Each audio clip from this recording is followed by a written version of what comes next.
Hey, good morning, Deer Park Roofing. I've been asked by several of our employees to give a toolbox talk on our automated external defibrillator, the AED. The AED and the first aid bag, they work hand in hand. Your barrier devices, which is what protects you from any type of bloodborne pathogens, is inside of this first aid kit.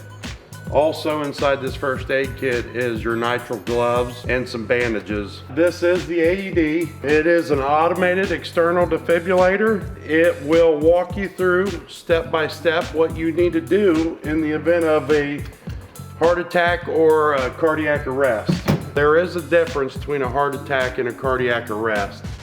A cardiac arrest is a sudden onset. Basically, you're having an electrical problem, and if the arrhythmia isn't corrected within minutes, it is a fatal event. A heart attack is a little bit different. You have a blockage somewhere in your arteries in your heart that's constricting blood flow. Typically, a heart attack victim will appear sweating, pale, dizzy, sick, where a cardiac arrest, the victim will collapse in front of you. That's the major differences. An AED probably will not shock a heart attack victim, but it will tell you once you put the pads on, because a heart attack can always lead to sudden cardiac arrest. When in doubt, always apply the AED, and the first thing you want to do is activate the 911 system. So you want those paramedics and those first responders on the way while this event's playing out. And we'll discuss the next steps. Automatic external defibrillators come in many shapes and sizes. This is my AED. It does the same thing, operates exactly the same way as the Zoll.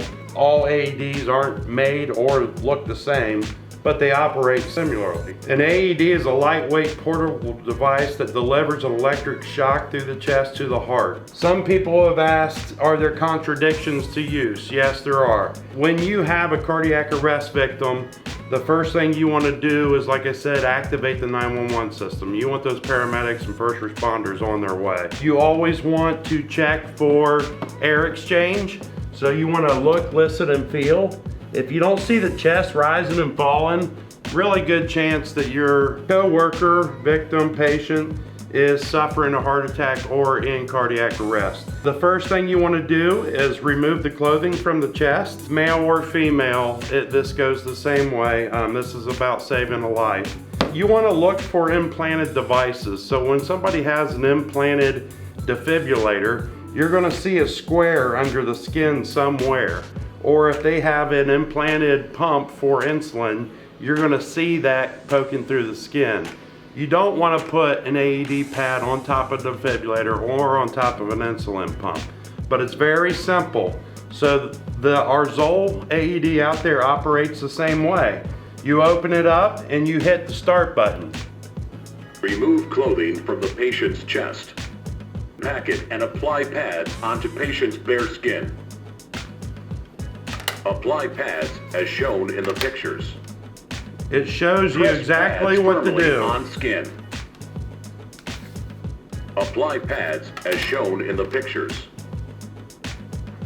Apply pads. Press pads firmly on skin. Do not touch the patient. Analyzing heart rhythm. Do not touch the patient. Analyzing heart rhythm. Shock advised. Do not touch the patient. Press the flashing shock button. Shock delivered. Begin CPR. It gives you the rhythm that you're supposed to maintain during CPR. 20. Give 2 breaths.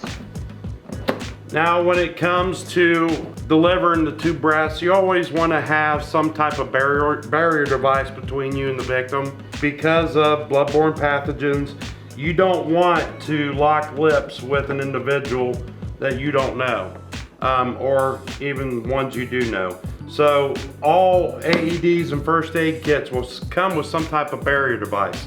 Make sure that you have that barrier device in place.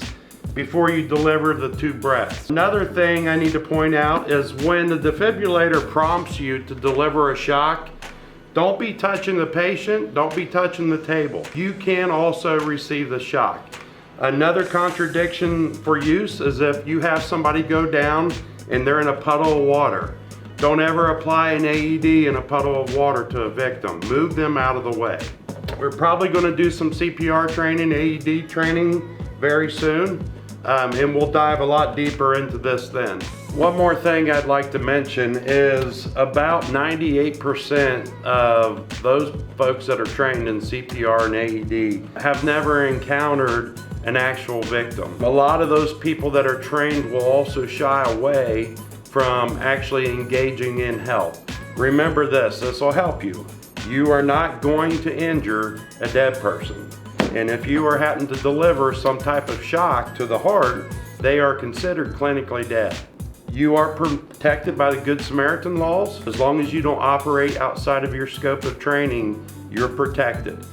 Just remember to always use a barrier device. If you don't have one, you do chest compressions only.